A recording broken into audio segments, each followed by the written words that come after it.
자, 오늘 쇼핑 얘기를 좀 드릴 겁니다. 쇼핑 얘기를 드리는데 보는 쇼핑 대신에 참여하는 쇼핑의 시대라고 합니다. 자, 이거 무슨 얘기인지 한번 바로 들어가 보도록 하겠습니다. 자, 롯데홈쇼핑이 최근에 모바일 앱을 개편을 했습니다. 요즘 모바일 시대니까 모바일 앱 정말 중요할 텐데요. 특히나 이 앱을 개편한다는 건 사람들의 흐름, 뭐 트렌드라든가요, 아니면 소비 패턴이라든가, 아니면 최근에 뭔가의 현상에 대해서 느꼈기 때문에 변화를 준 거겠죠. 앱이라고 하면 정말 중요한 역할을 하잖아요. 플랫폼 자체를 업데이트를 한다는 건 이런 부분들을 반영을 하는 거기 때문에 상당히 좀 중요한 의미가 있다라고 보시면 되겠습니다. 자, 그래서 핵심 두 가지만 보면요. 자, 첫 번째는 고객 소비 패턴과 컨텐츠 이용 패턴을 분석을 해서 원하는 상품 정보를 빠르게 찾을 수 있도록 했다라는 겁니다. 자, 이건 무슨 얘기냐면 아주 편하게 설명을 드릴게요. 냉장고를 찾는 사람한테 에어컨을 보여주면 안 될 거고요. 에어컨을 찾는 사람한테 냉장고를 보여주면 안 되겠죠. 자, 이런 것처럼 현재 패턴, 이 사람이 어떤 걸 계속 사고 있구나라는 거에 따라서 그런 부분들을 더 보여줘야 될 거고요. 그리고 콘텐츠를 예를 들어서 후기를 뭔가를 봤다라고 한다면 그 상품 카테고리에 대한 걸 좀 더 보여줘야 되잖아요. 자, 이렇게 원하는 정보를 빠르게 찾을 수 있어야 사람들이 구매를 한다는 걸 이미 알고 있을 겁니다. 그래서 이런 부분들이 반영이 됐다라는 거고요. 하나 더는 웹진하고 쇼폼하고 커뮤니티 같은 참여형 콘텐츠가 확대가 됐대요. 그래서 제가 아까 보는 쇼핑이 아니라 참여하는 쇼핑이다라고 말씀을 드렸는데 아주 중요한 메시지가 담겨 있습니다. 우리 인스타그램 같은 데도 보면 좋아요하고 댓글이 달리는데 사실 좋아요보다는 댓글이 훨씬 더 의미 있고 좀 더 적극적인 움직임이잖아요. 그래서 댓글 유도하려고 많이들 노력을 하시는데 자, 이런 것처럼 어쨌든 간 사람들이 좀 더 움직일 수 있는 부분을 만들어 줬다라는 거는 상당히 좀 큰 의미가 있다라고 보시면 되겠습니다. 자, 그리고 큐레이션관이나 트렌드나 쇼폼 요런 것들 계속해서 강화하려는 전략을 보이고 있어요, 기존 업데이트 때부터요. 자, 그래서 이렇게 바꿔 놨더니 오픈 20일 만에 일 평균 방문자 수가 1만 명 정도가 나왔다고 합니다. 뭐 물론 어떤 분들께서는 '오픈빨 아니야?' 이렇게 생각하실 수도 있는데 뭐 물론 네 그런 부분이 있긴 하겠죠. 하지만 어쨌든 사람들이 좀 더 관심을 보였다라는 건 확실한 것 같고요. 체류 시간은 60% 이상 늘었고 이용자 수는 개편 이후에 40% 정도 늘었다고 합니다. 역시나 '아 오픈빨 아니야?' 이렇게 생각하실 수도 있는데 체류 시간이 좀 늘었다는 건 소위 볼거리가 좀 늘었다라고 보시면 되겠죠. 그쵸? 그래서 여러 가지로 긍정적이다라고 보시면 되겠습니다. 자, 그러면 롯데홈쇼핑이 이렇게 보는 쇼핑에서 참여하는 쇼핑으로 좀 바뀌는 거 역시나 놀이의 측면을 볼 수가 있겠다라고 보면 되겠습니다. 제가 가장 쉬운 단어를 골랐어요. 놀이라는 단어를 골랐는데 여기서 놀이라는 건 굉장히 여러 가지를 의미합니다. 무언가 할 거리를 만들어 주는 거예요. 무언가 참여할 거리를 만들어 주고요.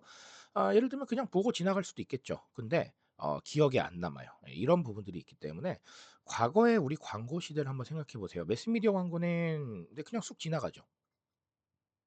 기억에 남을 수도 있는데 기억에 안 남을 가능성이 조금 더 높아요. 그냥 봤기 때문이죠. 평면적이에요, 경험 자체가요. 자, 근데 내가 뭔가 참여할 수 있고 내가 좋아하는 것들 많이 있으면 이거를 놀이로 느끼게 되고 놀이로 느끼면서 좀 더 적극적으로 무언가 행동을 하게 되면 오래 기억에 남을 수밖에 없거든요. 자, 그런 부분들을 생각을 했던 것 같고요. 제가 그리고 애초에 말씀드렸다시피 MZ하고 알파는 이 놀이 굉장히 중요합니다. 왜냐하면 매스미디어보다는 뉴미디어가 익숙한 세대인데 매스미디어의 평면적인 경험에 별로 반응을 안 해요. 그쵸? 예, 그런 상황이다 보니까 뉴미디어가 줄 수 있는 입체적 경험이 필요한데 자, 그런 상황이라서 놀이 요소를 가져오고 그리고 또 참여할 만한 것들을 선대적으로 제시하는 거는 아주 중요한 목표가 되겠습니다. 롯데홈쇼핑은 그런 부분들을 잘 캐치하고 있는 것 같아요. 자, 그리고 롯데홈쇼핑의 개편 포인트 중에 또 트렌디한 부분은 개인화라고 볼 수가 있겠죠. 제가 앞서서 설명을 드렸는데 요거 쇼폼으로 접하실 분들을 위해서 한 번 더 설명을 드리면 쇼핑 이력이나 아니면 요런 것들을 좀 더 개인에 대한 정보들을 분석을 해서 예 원하는 상품 정보를 쪼끔 더 빠르게 찾을 수 있도록 해 준다라는 이런 부분들이 있었는데요. 사실 이런 게 개인화입니다. 그쵸? 어 A라는 사람한테 관심 있는 B를 보여줘야 되는 부분이 있고요. A라는 사람한테 관심 없는 C는 네 쪼끔 빈도를 낮출 필요가 있을 것 같긴 해요. 뭐 아예 안 보여줄 필요는 없겠죠. 나중에 관심이 있을 수도 있으니까요. 자, 근데 즉각적이고 쪼끔 더 직관적으로 가려면 어쨌든 간 관심 있는 부분을 보여줘야 된다는 건 너무나 당연한 일인 것 같습니다. 이 개인화라는 건 결론적으로는 나에게 꼭 맞는 무언가를 찾아가는 과정이고요. 나를 이해하는 서비스에 대해서 반응하는 이런 과정이라고 보시면 될 것 같아요. 여기서 나를 이해한다는 건 '어 내가 저거 관심 있었는데 하필이면 딱 보여주네.' 이런 부분인 거거든요. 그래서 나를 이해하는 서비스나 상품 그리고 기업에 대해서 조금 더 감동을 느끼고 그 기업이나 브랜드에 대해서 소비하고 싶어지는 거거든요.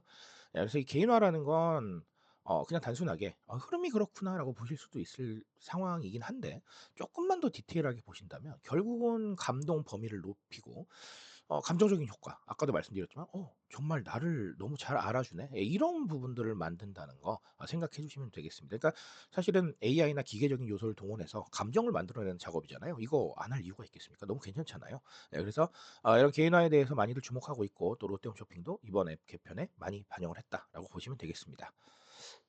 자 오늘 롯데홈쇼핑 앱 개편으로 간단하게 두 가지를 설명을 드렸는데요. 사실 유통업체에 가서 제가 강의를 하면 이 주제만 가지고도 한 1 시간, 2 시간은 얘기 드릴 수 있을 것 같아요. 그 정도로 아주 중요한 얘기들이 많이 담겨 있는데 유튜브에서 너무 길게 말씀을 드리면 또 지루하시니까요. 제가 요 정도로 네 정리를 하는 걸로 하겠습니다.